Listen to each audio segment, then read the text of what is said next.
அனைவருக்கும் வணக்கம். இன்றைய தினமணி செய்தித்தாள்ல என்ன செய்திகள் இருக்கு அப்படின்னு சொல்லி பார்ப்போம். இன்னைக்கு பார்த்தீங்கன்னா, குடியரசு துணைத் தலைவருக்கான தேர்தல் நடக்க போகுது. நம்ம ஆல்ரெடி பார்த்த மாதிரி 16வது குடியரசு துணைத் தலைவராக இருந்த நம்மளுடைய ஜக்தீப் தன்கர் அவர்கள் ஆர்டிகிள் 67B அத பயன்படுத்தி ராஜினாமா பண்ணியிருப்பார். அதன் பிறகு புதிய குடியரசு துணைத் தலைவருக்கான அந்த தேர்தலை நடத்துறதுக்கான பணிகள் தொடங்கப்பட்டுச்சு. ஆர்டிகிள் 66க்கு கீழ பார்த்தீங்கன்னா, இந்த பணிகள் எல்லாமே மேற்கொள்ளப்பட்டுட்டு இருக்கு. சரிங்களா? அந்த வகையில இன்னைக்கு குடியரசு துணைத் தலைவருக்கான தேர்தல் நடக்க போகுது. தமிழகத்தைச் சேர்ந்த சி.பி. ராதாகிருஷ்ணன் அவர்கள் ஒரு வேட்பாளராகவும், தெலுங்கானா மாநிலத்தைச் சேர்ந்த சுதர்ஷன் ரெட்டி அவர்கள் இன்னொரு வேட்பாளராகவும் இந்த குடியரசு துணைத் தலைவர் தேர்தல்ல பங்கேற்க இருக்காங்க. தேர்தல் நடைமுறைகளை பொறுத்தவரைக்கும் பார்த்தீங்கன்னா, proportional representation by means of single transferable vote அந்த பேசிஸ்ல தான் இந்த தேர்தல் நடக்க போகுது. ஓகேங்களா? அதே மாதிரி open ballot or secret ballot அப்படின்னு சொல்லி கேட்பாங்க. சீக்ரெட் பேலட் அப்படின்னு சொல்லுவாங்க. சரியா?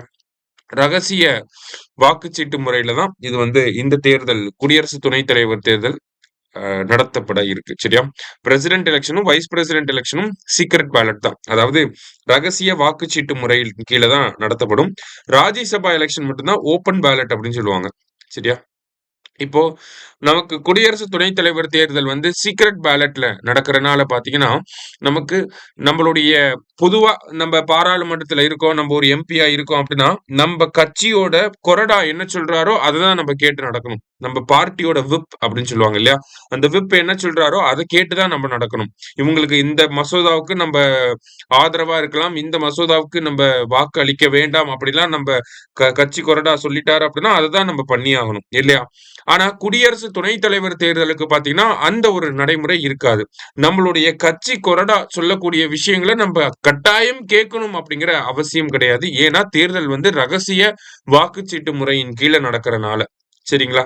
அது மட்டும் இல்லாம கட்சி தாவல் தடை சட்டம் அப்படிங்கிறது இந்த இடத்துல அப்ளை ஆகுமா அப்படின்னு கேட்டா அப்ளை ஆகாது. ரொம்ப முக்கியமான ஒரு பாயிண்ட். ஆன்டி டிஃபெக்ஷன் லா அப்படிங்கிறது இந்த இடத்துல அப்ளை ஆகுமா அப்படின்னு சொல்லி கேட்பாங்க.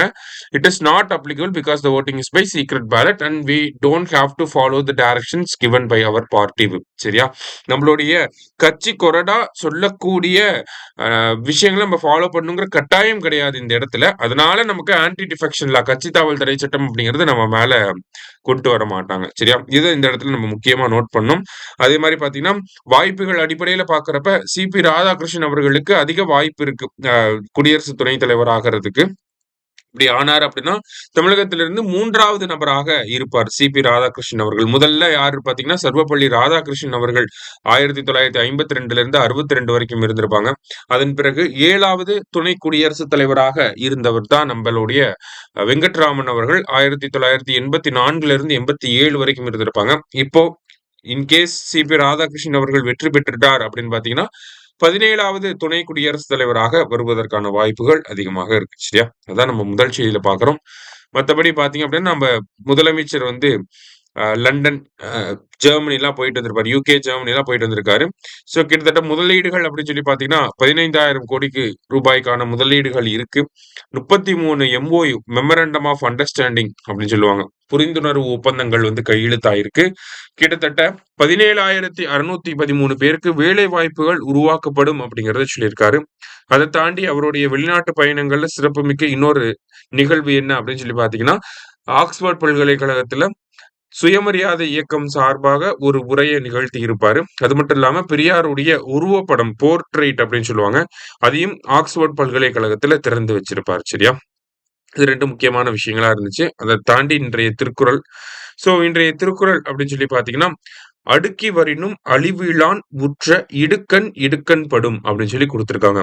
விடாமல் மென்மேலும் துன்பம் வந்த போதிலும் கலங்காமல் இருக்கும் ஆற்றல் உடையவன் அடைந்த துன்பமே துன்பப்பட்டு போகும் அப்படின்னு சொல்லி கொடுத்திருக்காங்க.